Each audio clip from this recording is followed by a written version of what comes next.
Salut les espionnes, bienvenue dans ce nouvel épisode de La Promesse est pour vous, hashtag sur le chemin. On se retrouve aujourd'hui sur une nouvelle vidéo sur ce thème-là. Et hier on a beaucoup parlé du banc des moqueurs, de la compagnie, la mauvaise compagnie que ça pouvait attirer et les mauvaises conséquences que ça avait pour nous. Aujourd'hui j'aimerais vous parler du compagnon de route, du compagnon de chemin, cette personne avec qui tu vas pouvoir partager sur ton chemin, avec qui tu vas pouvoir t'entraîner et avancer dans une bonne dynamique et qui va t'encourager, te fortifier et que tu pourras aussi fortifier à l'occasion. Ce que j'aimerais te dire, c'est que simplement sur le chemin pour aller vers Christ, on n'est pas tout seul. On est des milliers, des millions et des milliards de chrétiens à avoir parcouru ce chemin et on n'est jamais seul. Dans Hébreux 11, il est écrit qu'on est entouré d'une nuée de témoins. C'est déjà une force incroyable qui nous accompagne.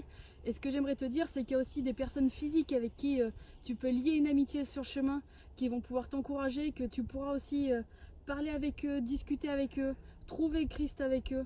Et c'est important d'avoir ce compagnon de route. Quand je parle d'un compagnon de route, ça peut être un ami, ça peut aussi être la personne avec qui tu es marié par exemple, ça peut être quelqu'un de plus ancien, quelqu'un de plus jeune que toi. Mais en tout cas, c'est quelqu'un qui marche pour Christ et vers Christ, que tu vas rencontrer sur ce chemin merveilleux de la vie chrétienne.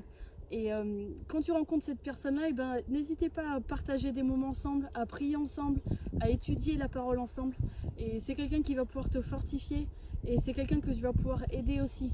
Et dans les moments difficiles, dans les moments où tu auras une hésitation, que la personne sera dans cette situation aussi, c'est là qu'il est important d'avoir un compagnon de route pour t'aider à te recentrer, à te replacer bien droit sur le chemin, à continuer la route, à t'encourager, à persévérer.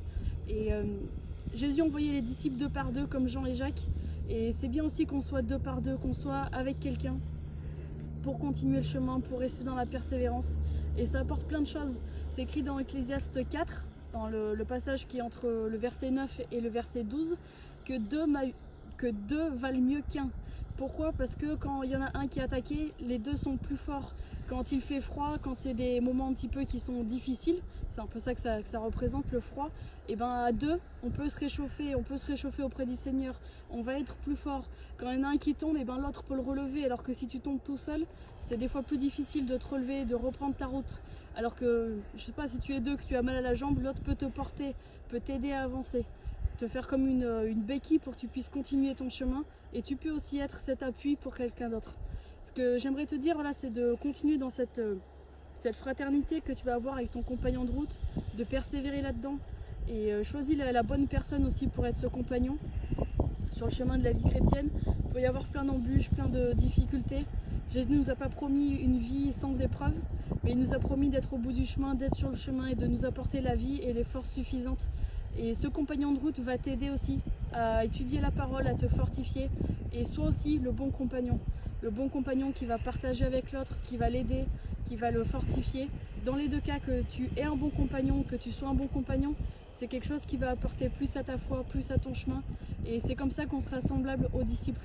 C'est écrit que c'est à ça qu'on serait reconnus, parce qu'on s'aimera les uns les autres. Et c'est comme ça qu'on reconnaîtra ceux qui sont disciples de Christ. Et c'est dans ce sens-là que je veux t'encourager sur ton chemin. Aime ton prochain, aime ton compagnon et avancez ensemble dans la bonne direction.